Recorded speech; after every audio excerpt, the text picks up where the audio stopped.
In this video, I'm going to be replying to your comments from some of the videos that we've put on our channel recently. The watch market is dead and floating face down in a backyard pool. Prices are set to keep dropping in January and February as the recession kicks in. Chrono 24 have just got rid of 50% of its staff. The watch market is dead. Yeah, so we do get quite a few of these comments. Most of them I disregard because there's never any debate there to be had. There's nothing that they would say to me where it would warrant me to reply to. Yeah, so I mean, you know, I don't need to tell you numbers, but as an active, honest watch dealer, we're selling watches day in, day out, week in, week out, and so are all the other top dealers in the UK. They'll just say a comment, they don't back it up, they're just literally spitting out something that's came in the mind, and they have no substance to what they're saying. So for me, as an active dealer in the industry, you have a good point, I'm happy to sit and chat to you about it. If you haven't, it's just a comment and it's a negative one, then you will not get a reply. Nice watches for sure, but my cell phone has a clock on it which keeps pretty accurate time. Plus I can make calls and surf the internet. It's just irrelevant, isn't it, to what we do. I mean, it's like saying a robot's better than a human. You know, at the end of the day, it's like two completely different things. So obviously you've probably never owned a nice luxury brand. So you got on the Daytona video, why do people insist on calling the white dial a Panda is beyond me. It's not a Panda. Panda is a white dial with black subdials. What does a panda in the real world look like? It is a white animal with black circles, hence the name the Panda. This one that I'm wearing here is called the fisheye for obvious reasons, and I'm sure you'll comment saying, why do people call it the fisheye? Well, that's because it looks like a fish's eye, and that's why it's called a Panda. Simon Morris commented saying, I feel the prices will drop more. Good luck with your new showroom. Yeah, I mean, first and foremost, thank you for your comment. They could drop. You could be right. But also, what I'm telling you as an active dealer is we've seen the market stabilise. So I'm not saying you're wrong. I'd like to know what you back that on. What are you supporting your point on? So if you could give me the information on that, I could probably come back to you and we could have a chat about it and actually discuss it. So, you know, it's very easy to say, I think it's going to be this, I think it's going to be that. But at the end of the day, thank you for the comments on the new showroom. You're welcome anytime. And if you'd like to chat about the market, hit me up. All right, this one's from the John Mayer video. It's from Ron Jeremy, not the porn star. Okay. It could be the porn star. Yeah, it could be the porn star. Well, could be. Yeah. I bought one of these a few years back, 2018-19, from Watches of Switzerland for just over 28,000 and sold it in late 2021 for 115k. In May 22, I chartered a net jet and flew to Monaco for the weekend with 5 of my best mates.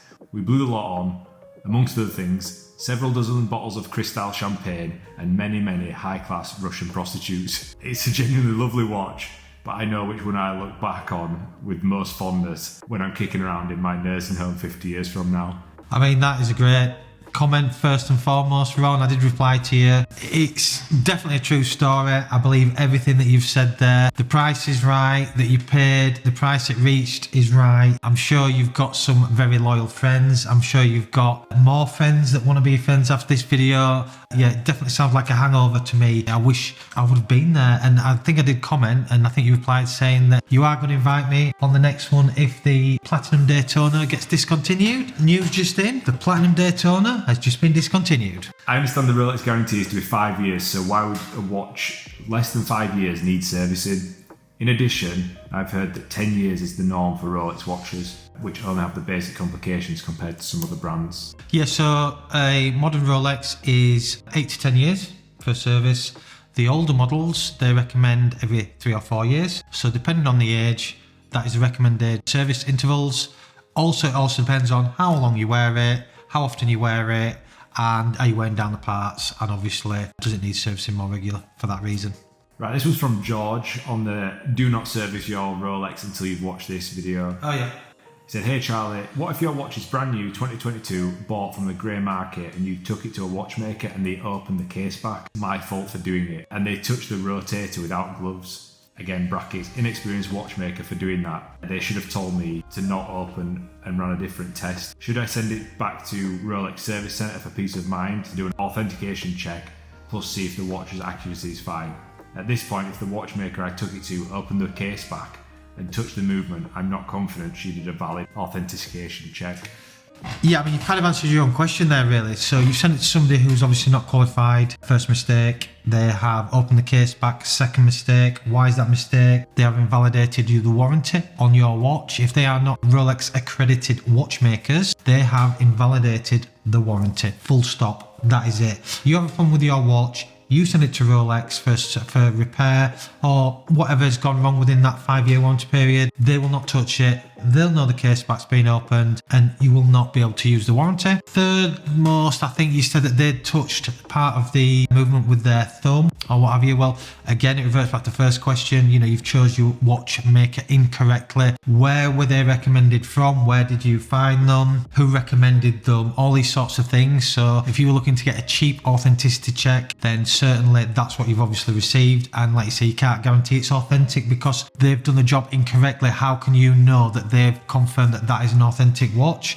The best way of doing and answering all your questions is go to a proper dealer, pay a proper price, and you won't need to go get it checked. That's it. That's your answer. You buy cheap, you buy off the wrong person, he gives you doubts, you go then and then compounding that error to somebody else, to another watchmaker, who then is obviously knocked to scratch. So it's all a knock-on effect of your initial first problem, which was going to the wrong person in the first place.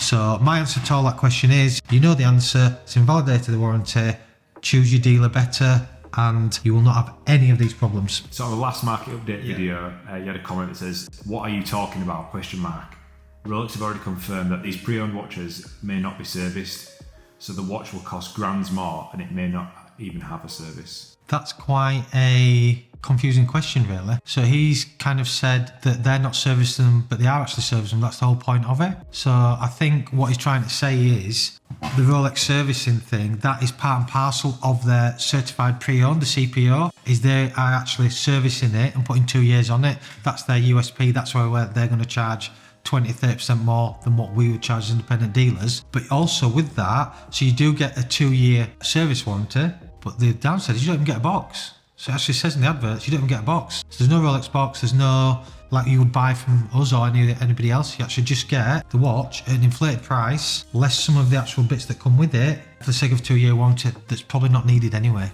Is platinum a good buy with Rolex? I mean, it is the top end, so that is the most expensive material you can buy from Rolex on any watch, and it does carry premium and it is harder to get, and it's such a hard material as well, so it's really hard wearing, is platinum, because it is so dense and so heavy. But yeah, definitely one that, you know, if you're wearing something like platinum, you know you're wearing something special, 100%. On the best all-round Rolex, Mahmood has commented saying, "Without a doubt for me it's the Datejust as the one watch collection. While the Submariner is a great watch, however, I feel it's still being dressed up, while a Datejust can be dressed down easy." I just replied to him on that. So the Datejust cannot be dressed down if it's a fluted bezel Jubilee bracelet model, because that is an extremely dressed looking watch. I think he replied, I've not had a chance to properly read it yet, saying something like the Oyster smooth, which yeah, I agree with you. But also, I just don't think you can compete with the Sub. I think the Sub just literally ticks every box. You know, you can dress it up, you can dress it down. The thing is with the Datejust, it is more of a dress looking watch anyway. So, you know, it's entitled to his opinion. It's a nice watch, what he's got as well. But yeah, I mean, for me, it's the Sub all day long. George commented on the showroom video saying, "Wow, this has to be the nicest watch showroom location. I thought Nico's was nice, but this is a different level." Thank you. Yeah, no, I appreciate that. We think so. We think we've done something completely different to what other people are doing out there. It's definitely the old school nod, touch, feel. It's something that we're proud of, and it does represent our brand. You know, obviously I do know Nico. I don't think I've seen his showroom, to be honest with you, so I couldn't really comment on that, but appreciate the comments. And yeah, you're welcome. Like I said to all my viewers, any of you want to come, set an appointment up, come see me. On the Battle of the Holy Grail watches, Cooking with Watches commented saying, "I don't get what is so special about the Daytona. In my honest opinion, the Explorer 1 is a way better watch." I do know somebody else, not sat too far from me, does like the Explorer 1. Mike? I think Explorer 2. It's the Explorer 1, isn't it? Is it Explorer 2? I like the Explorer 2 actually, I think it's nice. Yeah, I mean, I think I do reply to this. Thank you for your comment, by the way. I mean, it's a completely different looking watch. It's a simple watch as the Explorer 1. It's something that, to be honest with you, we never get. We do sell them, but we don't really get asked for. Compared to the Daytona, it is the best selling model for any dealer, full stop. That is it. In any material that they come in, there's no better watch, no better model, no better investment. In my opinion, no better looking watch. You know, like I say, you've got your style, do you? I'm happy with the Daytona and so a lot of other people, but yeah, exactly. Just enjoy your Explorer. I can't. So it's been really fun, guys, doing this video. Hope you all enjoyed it. Any more questions, please feel free to send them over. I'll be more than happy to read through them and reply for our next shoot.